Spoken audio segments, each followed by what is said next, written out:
بسم اللہ الرحمن الرحیم۔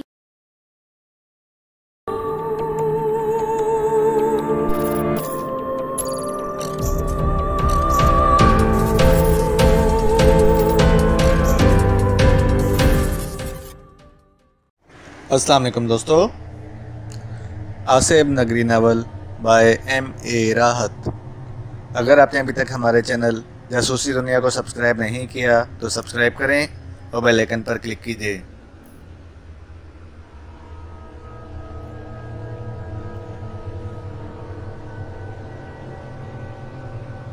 ہم خود ان سے ملنے چلے گئے۔ تایا ابو کی کار استعمال کی گئی تھی۔ ڈرائیونگ کیسر خان کر رہا تھا۔ ظاہر حسین نے ہمارا استقبال کیا اور ہمارے معمولات کے بارے میں پوچھنے لگے۔ سرفراز بھائی نے انہیں ساری تفصیل بتائی تو ظاہر حسین کے چہرے پر تشویش کے آثار نمودار ہو گئے۔ ان باتوں کے امکانات بہت زیادہ ہیں۔ اللہ تعالیٰ نے آپ کو محفوظ رکھا، اپنی حفاظت کے کچھ اور بندوبست کریں۔ نادر خان نے اس سلسلے میں آپ کو کوئی بات نہیں بتائی؟ نہیں، لگتا ہے کہ نادر خان ہمارے معاملے میں کافی دلچسپی لے رہے ہیں اور کچھ باتیں ان کے علم میں بھی آ چکی ہیں۔ سیدھی سی بات ہے، اتنے فاصلے پر پہنچ جانا اور بر وقت مدد کرنا بے مقصد تو نہیں ہو سکتا، لیکن نادر خان کچھ بتانے پر تیار نہیں ہیں۔ اگر غور کرو تو بالکل ٹھیک ہے، اس کی اپنی بھی نوکری کا معاملہ ہے، کسی کا کھل کر نام نہیں لے سکتا، بات کہیں نہ کہیں سے نکل ہی جاتی ہے، لیکن بہرحال ضدی آدمی ہے، کچھ کر کے ہی چھوڑے گا۔ نادر خان سے ہمیں خفیہ طور پر ملنا چاہیے۔ مجھے اس کے گھر کا پتہ معلوم ہے، آپ اس سے گھر پر ملیں، اس وقت وہ آپ کو گھر پر مل جائے گا کیونکہ لنچ وہ گھر پر کرتا ہے۔ ظاہر حسین سے پتہ لے کر ہم نادر خان کے گھر پہنچ گئے۔ بڑا خوبصورت گھر بنا ہوا تھا۔ نادر خان گھر پر ہی مل گیا، ہمیں دیکھ کر بھونچکا رہ گیا۔ ارے آپ لوگ؟ جناب، چاہیں تو ایک کپ چائے پلا دیں ورنہ سلام دعا کر کے واپس چلے جاتے ہیں۔ کیسی باتیں کر رہے ہیں؟ آئیے اندر آئیے۔ آپ یقین کریں میں بڑا حیران ہوں آپ کے یہاں آنے پر۔ سب سے پہلے مجھے بتائیے، کوئی خاص بات تو نہیں ہوئی؟ نہیں، سب سے خاص بات یہ ہے کہ ہم سے رات کا کھانا بھی ٹھیک سے نہیں کھایا گیا۔ کیوں؟ آپ لوگ کسی بھی چیز کو دل میں جگہ نہ دیجیے۔ آپ کا یہ خادم آپ کے ساتھ ہے۔ نادر خان نے ہمیں ڈرائنگ روم میں بٹھایا، پھر بولا، اچھا یہ بتائیے کھانا کھا لیا ہے آپ نے؟ بالکل نہیں، آپ کے ساتھ ہی کھائیں گے۔ ارے واہ، یہ ہوئی نا دوستی والی بات۔ میں ذرا اپنی مسز کو ہدایت کر دوں، بلکہ پہلے آپ کو ان سے ملا دوں۔ نادر خان کی بیوی سے بھی ملاقات ہوئی، ایک خوش مزاج اور پڑھی لکھی خاتون تھی۔ تھوڑی دیر بیٹھنے کے بعد وہ کھانے کی تیاریاں کرنے چلی گئیں۔ نادر خان نے کہا، رحیم بخش نے سارے معاملات سنبھال لیے ہیں۔ روزنامچے میں اس نے ایک ایسے خاندان کا تذکرہ کیا ہے جس پر ڈاکوؤں نے قاتلانہ حملہ کیا اور اسے لوٹنے کی کوشش کی، لیکن پولیس گشت پر تھی۔ ڈاکوؤں سے مقابلہ ہوا اور ایک ڈاکو مارا گیا، باقی بھاگ گئے۔ کار کا مسئلہ جان بوجھ کر گول کر دیا گیا ہے، ورنہ آپ لوگوں کو مشکل کا شکار ہونا پڑتا۔ البتہ اس نے یہ پوچھا ہے کہ کار کا کیا کیا جائے، وہیں کسی ورکشاپ کو دے دی جائے یا پھر یہاں لاہور پہنچا دیا جائے۔ آپ کیا کہتے ہیں؟ میرا خیال ہے نادر صاحب، کار وہیں کسی ورکشاپ میں دے دی جائے اور وہ تیار ہو جائے تو اسے بھیج دیا جائے۔ اگر رحیم بخش صاحب یہ کام کر سکیں تو انہی سے کرا دیجئے، ان سے کہیے ان کی مہربانی ہوگی۔ ماما ہمیں اب اس کار میں سفر کرنے کی اجازت نہیں دیں گی، اس لیے دوسری کار خرید لی جائے گی۔ گڈ۔ ویسے نادر صاحب، آپ سمجھ رہے ہوں گے کہ ہم پر کیا بیت رہی ہے۔ اس بات پر آپ یقین کر لیجئے کہ ہم ذرا برابر خوفزدہ نہیں ہیں، لیکن تجسس ضرور ہے۔